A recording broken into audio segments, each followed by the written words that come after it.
Oxygen आपको मिल रहा है तो आप काम स्टार्ट कर सकते हैं विथ एडिशनल इक्विपमेंट्स, मतलब सुरक्षा के अलग से यंत्रों को प्रयोग करते हुए।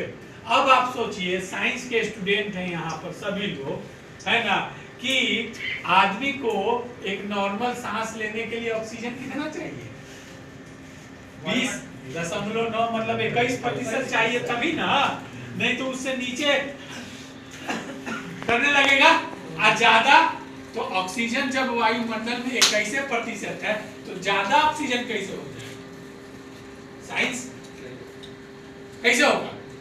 हम बोल रहे हैं कि 19.5 से 23.5, दैट मीन्स वो आपका मशीनरीज बता रहा है, दैट मीन्स ऑक्सीडेशन हुआ है, उसको क्लीनिंग करना पड़ेगा। जो कन्फाइंड स्पेस है वो हम बाद में पार्ट बताएंगे। अब यहाँ पर हमको सिर्फ है कि कन्फाइंड स्पेस आपको परमिट ऐसे ऐसे जगहों पर लिया जाता है, उसकी जांच ऑपरेशन डिपार्टमेंट ऑक्सीजन और दूसरे गैसों की जांच लेने के बाद कन्फाइंड स्पेस की परमिट इशू करेगा, जिसमें कन्फाइंड स्पेस को वो मार्क करेगा कि आपको परमिट मिल गया। क्लियर है? हॉट वर्क हर वो जगह जहां पर ज्वलनशील पदार्थ की उपलब्धता है, हॉट वर्क का परमिट आपको मिलेगा। समझ गए ना?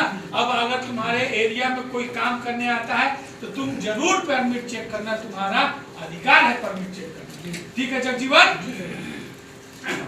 आगे है परमिट टू एक्सकेवेशन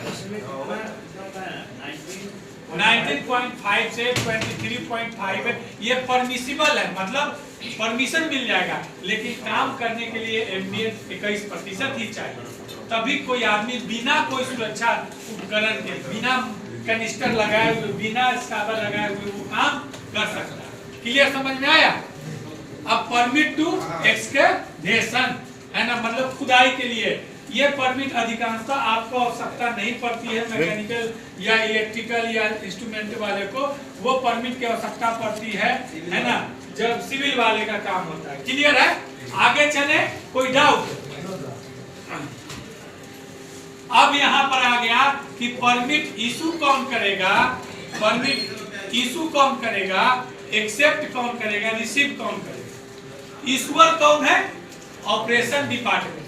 कौन है ईश्वर?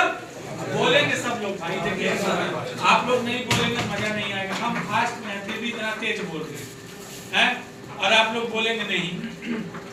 ईश्वर कौन है? परमिट कौन इशू करने का अधिकार किसको है? ऑपरेशन को। अब परमिट एक्सेप्ट करने का अधिकार किसको है?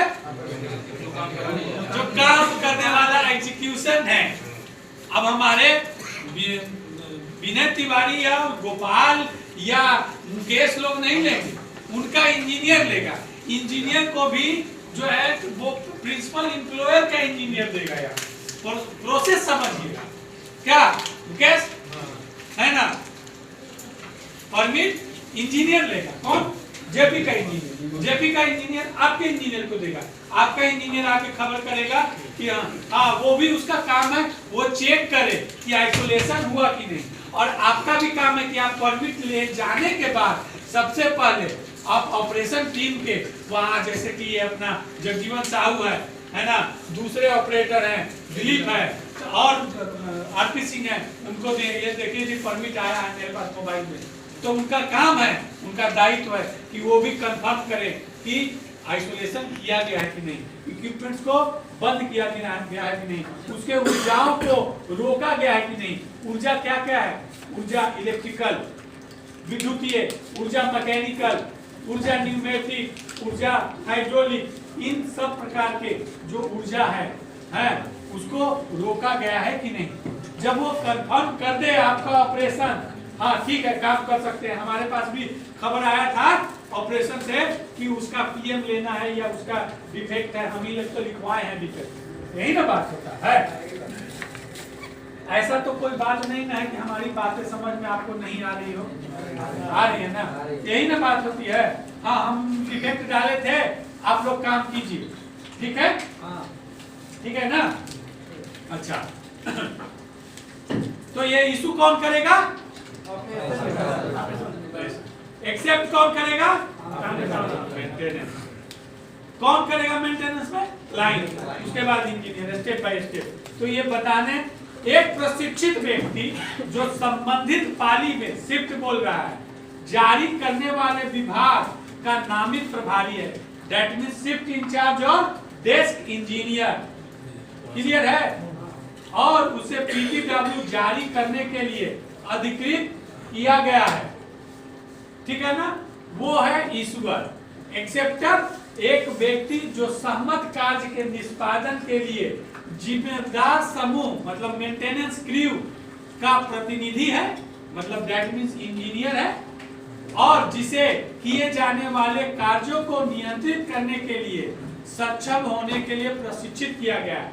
मतलब जो काम को एग्जीक्यूट करना है उसको हर तरीके से मालूम है कि ये कैसे होगा, कहां से आइसोलेट है, इसका फीडर कहां है, किससे बात करना है। लिखित रूप से अधिकृत किया गया है। परमिट पर स्वीकर्ता का हस्ताक्षर आवश्यक है। जो एक्सेप्ट करता है उसका भी साइन होना चाहिए। तो ये परमिट में सभी लोग मेरा ध्यान देखें बात कि आप ऑपरेशन, मेंटेनेंस, इंजीनियर सब लोग साइन के साथ हस्ताक्षर होना चाहिए। साइन हस्ताक्षर देखिए, नाम के साथ हस्ताक्षर होना चाहिए। अगर नहीं है तो वो गलत है। क्लियर है ना? आगे बढ़े। वर्क परमिट सिस्टम और परमिट इशूअर का रिस्पॉन्सिबिलिटी। मतलब जो वर्क परमिट सिस्टम है उसमें जो इशू करने वाला आदमी है, मतलब ऑपरेशन डिपार्टमेंट, उसका क्या दायित्व बनता है, जवाबदेही क्या है। समझ गए? जगजीवन, नाश्ता बढ़िया है, आओगे ना नेक्स्ट ट्रेनिंग में?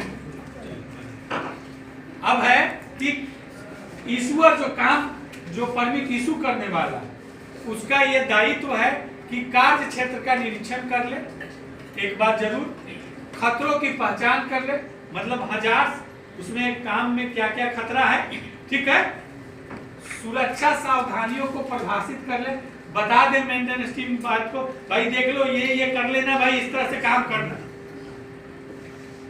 सुरक्षित कार्य पद्धति के सिद्धांतों का पालन करवाना, वर्क परमिट के शर्त बताना, ठीक है ना, जो शर्त है उसको बताना कि परमिट तो तुमको दे रहे हैं, देने के बाद काम खत्म हो जाए हाउसकीपिंग कर देना, जैसे है वैसा ही। मुकेश के बात है, परमिट दे रहे हैं, हाउसकीपिंग कर देना, एक भी कॉटन नहीं होना चाहिए, ठीक है, सब टूल्स हटा देना, सब आदमी को हटा देना, और उसके बाद हमारे पास आना कि हाँ आप, उसका भी काम है कि चेक कर ले, तब वो बोले कि हाँ हेल्दी करो जी, तब नॉर्मलाइज होने का साइन करे। ठीक है ना? है सरल? यही ना है? अगर मैं गलत बोलूं तो आप लोग बोलिए। परमिट जो है स्वीकर्ता का, परमिट स्वीकर्ता के साथ कार्य की समीक्षा करना, जो एक्सेप्टर है मेंटेनेंस टीम उसके साथ एक बार जाकर काम को देखना, वर्क परमिट जारी करना, उसको परमिट इशू करना भी, ये नहीं कि आनाकानी करना। होता क्या है कि मांग रहा है कन्फाइंड स्पेस या हाइट परमिट, मेंटेनेंस वाला तो अरे यहाँ क्या जरूरी है, उसमें सेफ्टी डिपार्टमेंट को फोन कर बताइए तो क्या जरूरी है। अरे यार जो मांग रहा है दो ना, परमिट देने में तुम्हारा घर से क्या चला जाए। परमिट मतलब एक्स्ट्रा प्रिकॉशन ना भाई, मांग रहा है दो ना, क्या दिक्कत है ना। और हैंडबैग प्रक्रिया का लागू करना, है ना। हैंडबैग मतलब 8 घंटा शिफ्ट में चले गए डी के, अगर उसके जगह पर, द्विवेदी के जगह पर ये संतोष आ गए तो द्विवेदी का दायित्व बनता है कि बजाते वो लिखित रूप से और मौखिक रूप से भी बता दे कि देखो जितना परमिट इशू हुआ है, अभी काम चल रहा है, पता कर लेना कि एक्सटेंड करवा रहा है कि नहीं, है ना। ये सब जरूरी है, ये है हैंडबैग, है ना। और मेंटेनेंस वाला भी काम अपना जो है से कि जब 8 घंटा 12 घंटा की शिफ्ट में जाए तो वो अगले को हैंड ओवर कर। बात समझ रहे हैं? समझ में आ रहा है बात मेरा सब? किसी को नींद तो नहीं आ रहा है? थोड़ा देर रहो। कार्य प्रक्रियाओं की समझ, कार्य प्रक्रियाओं की समझ।